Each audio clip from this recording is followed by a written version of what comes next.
Are you experiencing true love, or is it limerence? Let me ask you a question. Have you ever met someone and instantly felt like this is it? Your heart races when you see their name pop up on your phone. You can't stop daydreaming about them, and somehow everything they do feels magical? It's like the world suddenly has a new, brighter filter. Every song on the radio feels like it's written about the two of you. You find yourself replaying your brief interactions on a loop, analyzing every word, every emoji, every fleeting glance for hidden meaning. But then, maybe weeks or months later, reality sets in, and suddenly the same person who seemed flawless now feels different. The pedestal you built for them begins to crack. Their quirks that once seemed charming now feel irritating. The intense, intoxicating rush begins to recede like a tide going out, and you're left standing on the shore, wondering what happened to the beautiful ocean you thought you were swimming in. So here's the real question. Were you experiencing true love, or was it limerence, that intoxicating but often misleading rush of romantic obsession? Welcome back to the podcast, friends. I'm so glad you're here. If this is your first time joining us, you've tuned into a space where we dig deep into love, purpose, and the psychology of relationships. Because understanding your heart can change the way you live, love, and connect with others. Today's episode is going to be eye-opening, maybe even a little uncomfortable, because we're breaking down the difference between true compatibility and limerence. And I promise, by the end of this conversation, you'll have the tools to tell the difference in your own life. This isn't about shaming the incredible feeling of a new crush. It's about empowering you to discern whether that feeling is a foundation for something real or a beautiful but ultimately temporary mirage. Storytelling segment, the wedding inspiration. Let me start with a story. Recently, I was invited to the wedding of two close friends, Sarah and Mark. I've known them both for years, and I've watched their relationship evolve from a cautious first date to this moment. As they stood at the altar, holding hands and exchanging vows, there was a palpable calmness in the room. It wasn't the flashy, over-the-top, dramatic kind of love you see in movies. There were no grand, theatrical declarations. Instead, there was a steady-rooted, deep warmth. You could feel it. When Sarah promised to be Mark's partner in adventure and in quiet nights, her voice was clear and sure. When Mark vowed to always make the coffee in the morning because he knows Sarah is useless before 10 a.m., everyone laughed. But it was a laugh of recognition. It was a moment of profound authenticity, the kind of love where you just know they see each other fully, strengths, weaknesses, quirks, flaws, the whole unvarnished person, and they've still chosen each other every day. It got me thinking about how radically different that feels compared to the dizzying, all-consuming rush of a new crush. You know that feeling, right? When you've only been on a couple of dates, but in your mind, you're already picking out baby names and planning the honeymoon in Paris. It's fun, it's exhilarating. It's one of the most potent emotional experiences a human can have. But is it real? Is it sustainable? Or is it limerence at play? This term, limerence, was coined by psychologist Dorothy Tenoff in her groundbreaking 1979 book, Love and Limerence, The Experience of Being in Love. After years of research, she described it not as love, but as a state of involuntary and obsessive infatuation with another person.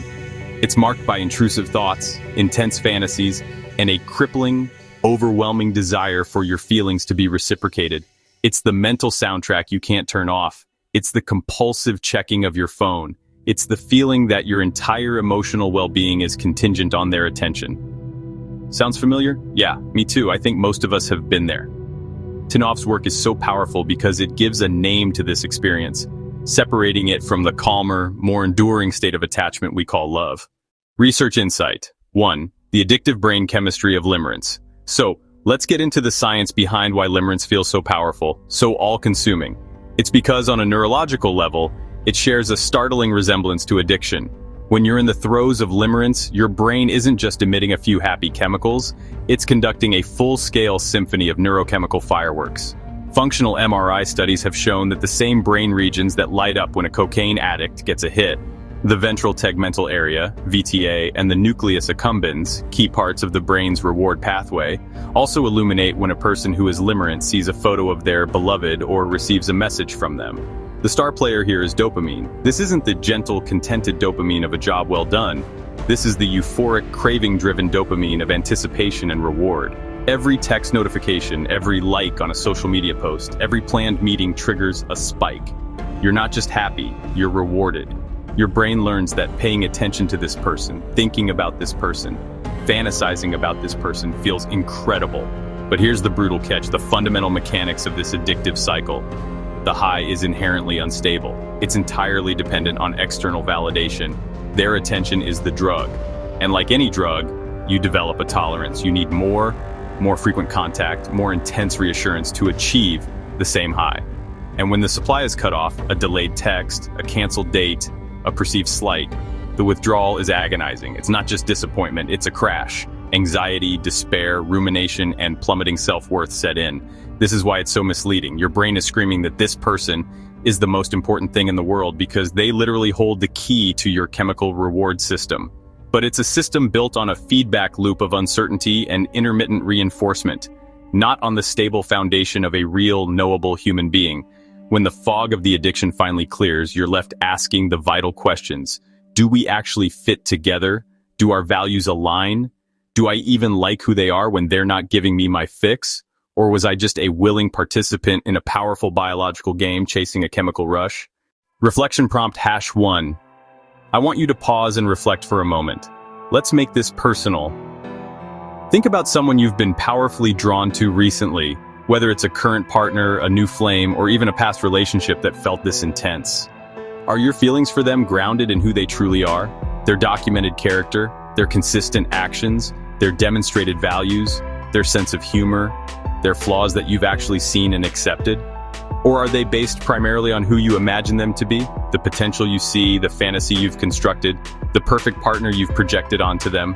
Here's a powerful litmus test. If you were to sit down with a trusted, clear-eyed friend and verbally share your private daydreams and fantasies about this person and your future together, would you feel excited and seen?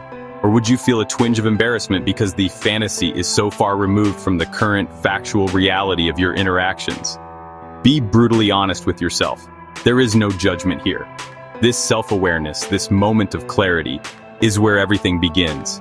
It's the first step off the roller coaster and onto solid ground. Compatibility versus limerence, breaking it down. Now that we've named it and understood its mechanics, let's draw a clear, practical contrast between limerence and compatibility. Limerence is a state of idealization. You put the person on a pedestal so high that you can no longer see them clearly. You obsess over them, not necessarily because of their beautiful qualities, but because of the beautiful feelings they inspire in you. You become a master of excuse-making, rationalizing away red flags, inconsistencies, and outright poor treatment because your primary need is to maintain the connection to your source of dopamine. The relationship exists largely in your mind. It's a story you are writing, and they are the main character. It is consuming, anxious, and fundamentally self-focused. It's about how they make you feel. Compatibility, on the other hand, is a state of realization. It's seeing the person clearly, in full color, their strengths and their shortcomings, and making a conscious choice to build a life alongside that real person. It's not about perfection, it's about harmony. It's about how your values, lifestyles, long-term goals, communication styles, and personalities align to create a shared reality. It's grounded in mutual respect, shared experiences, and genuine friendship. It is secure, steady, and mutually focused. It's about the bond you are building together. Think of it this way. Compatibility is like building a home on a solid rock foundation. It takes work, intention, and time. You have to lay every brick, but once it's built, it's stable, enduring, and able to withstand the inevitable storms of life. Limerence? That's like building a beautiful, elaborate sandcastle right at the water's edge. It's incredibly fun to build, it can be stunningly beautiful, and the process is exhilarating, but it's fragile. It's only a matter of time before the waves of reality, disappointment, disagreement, seeing their true character, come in and wash it all away. Research insight.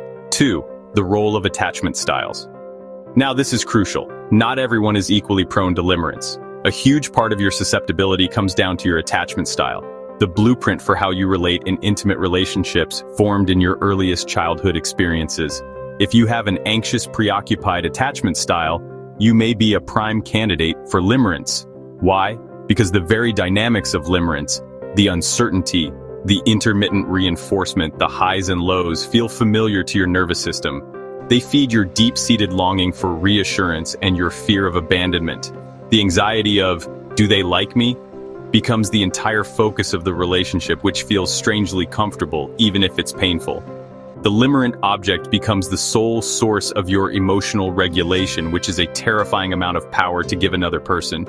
If you have a dismissive, avoidant attachment style, you might less frequently experience limerence yourself, but you often attract and fuel it in others. Your natural tendency to create distance, to be inconsistent with intimacy, and to pull away when things get too close is like rocket fuel for a limerent person obsession. Your unavailability makes them try even harder, perpetuating the cycle. You become the ultimate prize to be won, the mysterious puzzle to be solved. Those with a secure attachment style are not immune to intense attraction, but they are far more likely to notice the red flags of limerence early on. They aren't afraid to see a partner's flaws because their sense of self-worth isn't tied to the relationship's existence. They can enjoy the excitement of a new connection without losing themselves in it. If reciprocity and consistency aren't offered, a secure person will feel disappointment, but not the soul-crushing anxiety of withdrawal. They are more likely to simply move on, recognizing the situation for what it is. Understanding this isn't about labeling yourself as broken. It's about compassionately recognizing that your nervous system might be trying to resolve something deeper, an unresolved childhood wound, a past heartbreak, a core belief that you are not enough. Limerence is often a symptom of a deeper hunger for validation and safety that we mistakenly believe this one person can satisfy. Storytelling segment, the crush example. Let me give you a real-world example from a listener who wrote to me a few months ago. Let's call her Chloe. She said, "I met this guy, and after our first date, I couldn't stop imagining our life together. I even found myself Googling wedding dresses and looking at apartments in neighborhoods I thought he'd like. The chemistry was electric. But the truth is, I barely know him. We've been talking for a month, and he's canceled on me twice at the last minute with vague excuses. Each time I felt physically sick with anxiety. But then I'd tell myself, he's just really busy at work, or I need to be more understanding and chill. I find myself crafting the perfect text messages for hours to get a response from him. I'm exhausted. Is this love, or am I just obsessed? What do you think? This is a textbook case of limerence. The fantasy is sprinting miles ahead of reality. The chemical high of the first date triggered the obsessive daydreaming. The cancellation and inconsistency created the perfect storm of intermittent reinforcement. The withdrawal anxiety made the occasional reward, a text back, that much more potent. And most tellingly, she was engaged in mental gymnastics, rewriting his clear disinterest and disrespect, canceled twice, into excuses that preserved her fantasy. He's busy, I need to be more chill. True compatibility doesn't require this. It allows you to see someone's actions clearly. If someone cancels twice at the last minute in the early stages, a compatible response might be disappointment, followed by the conclusion that they are likely not reliable or interested enough for you. There's no need to make excuses because your self-worth isn't tied to their approval. You can hold two thoughts at once. I am attracted to them, and their behavior is unacceptable. Limerence forces you to discard the second thought to preserve the high of the first. Reflection prompt #2. Let's go deeper. Here are some more questions for you to journal on or sit with after this episode. Find a quiet moment and answer these with raw honesty. 1. Security versus anxiety. When you're apart from this person, what is the dominant feeling? Do you feel a secure, warm fondness that allows you to focus on the rest of your life? Or do you feel anxious, restless, and distracted, unable to concentrate until you get your next fix of their attention? 2. Values compromise. Are you compromising your core values, ignoring your boundaries, or betraying your own needs just to stay in their orbit? Would the version of you from a year ago recognize the person you become when you're trying to earn their affection? 3. Reciprocity audit. Are your feelings reciprocated with consistent, effortful action? Are they making clear, steady plans? Are they investing in getting to know you? Or are you chasing crumbs of attention, likes, sporadic texts, and vague promises, and treating them like a 5-course meal? Your answers to these questions are a powerful diagnostic tool. They will reveal, with stunning clarity, whether you're standing on the solid ground of compatibility or lost in the addictive, shaky highs of limerence. Research insight. 3. The longevity of real love. Let's look at the long game. What does the research actually say about what makes love last? Studies that follow couples over decades, like the famous Harvard study of adult development, which has tracked lives for over 80 years, point to something far less sexy than limerence, but infinitely more powerful: deep compatibility. Relationship satisfaction over the long term is tied less to the initial intensity of passionate attraction and more to foundational elements like shared values, emotional safety, mutual respect, and genuine friendship. Researchers like Dr. John Gottman found that the masters of relationships aren't those who never fight. They're those who have a strong culture of appreciation and respect, and who know how to repair after conflict. They turn towards each other's bids for attention. Couples who thrive decades later often say things like, "He's my best friend. We just enjoy doing nothing together. We make each other laugh every single day. I always feel safe telling her anything." This is not to say that passion, attraction, and chemistry don't matter. They absolutely do. They are the beautiful spark that ignites the fire. But passion without compatibility is like a spark without fuel. It will flash brilliantly and then vanish. Limerence is all spark, no fuel. True love is the spark and the steady, durable wood that keeps the fire burning warmly for a lifetime. Storytelling segment, the breakup lesson. I'll share something personal from my own life. In my early 20s, I fell hard for someone who felt like she had stepped right out of my most elaborate daydream. Let's call her Maya. She was exciting, artistic, unpredictable, and the chemistry between us was off the charts, the kind that feels like a physical force. I was utterly consumed. I thought about her constantly. I rearranged my schedule for her. I convinced myself this was it. This was the epic love I was meant to have. But deep down from the very beginning, I had to ignore quiet, persistent whispers of truth. We had completely different values. She craved a fast, nomadic, adventurous life with no plans beyond next week. I wanted something slower, more rooted, with intention and future building. I told myself, with the arrogance of youth, that love could overcome it all, that my passion was a testament to our epic connection. But of course, reality is undefeated. Over time, the very things that drew me in, her spontaneity, became the reason we clashed when I needed stability. My desire for planning felt like a cage to her. The breakup was devastating. It felt like withdrawing from a powerful drug. But in the painful, clear-headed silence that followed, it taught me something priceless. A feeling is not a foundation. Passion is not a plan. If you're not aligned in your core values and life visions, no amount of chemical attraction can prevent the relationship from eventually collapsing under its own weight. That relationship wasn't love. It was a powerful lesson dressed up as love. And I'm grateful for it. Reflection prompt #3, audience check-in. Let's do a final present moment check-in. Meet yourself where you are right now. Are you in a relationship right now? If so, scan your heart. Are you ignoring clear warning signs, dismissing your friend's concerns, or rationalizing unhappiness because the chemistry between you feels so undeniable? Does being with them require you to make yourself smaller, or quieter, or different? Or are you single but holding on to a fantasy of someone who doesn't actually show up for you? Are you pining over a situationship, clinging to potential, or waiting for someone to change, investing emotional energy in a story that exists only in your mind? This honesty right here, right now, could save you years of heartbreak and redirect your energy toward a connection that truly deserves it. Practical tips, moving from limerence to love. So, if you see yourself in the description of limerence, what can you do? How do you break the cycle and move toward the possibility of genuine, compatible love? 1. Slow down. This is the most important step. Attraction wants to sprint. Love asks you to walk. Consciously pump the brakes on the fantasy. When you find yourself daydreaming about a future that's months or years away, gently bring yourself back to the present. Focus on who they have shown you they are in the last week, not who you hope they can be. 2. The values check. Take out a pen and paper, write down your top 5 non-negotiable core values in a life partner and in a relationship. Is it honesty, ambition, kindness, family, emotional availability? Now objectively assess, does this person's demonstrated behavior align with these values? Not their potential, not their words, but their actions. 3. Seek external reality checks. Your brain is biased. Bring in a neutral party. Go to a clear-eyed, trusted friend and say, I need you to be honest with me. I'm going to tell you about my interactions with this person, and I want you to tell me if I'm seeing this clearly or if I'm lost in a fantasy. Listen to them. 4. Embrace the silence. Notice how you feel when you are not in contact with them.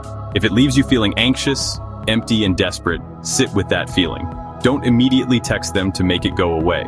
That anxiety is a signal from your body that you have given them too much power. Love should make you feel more secure, not less. 5. Do the inner work. Limerence is a symptom. Address the cause. Explore your attachment style. Heal your childhood wounds.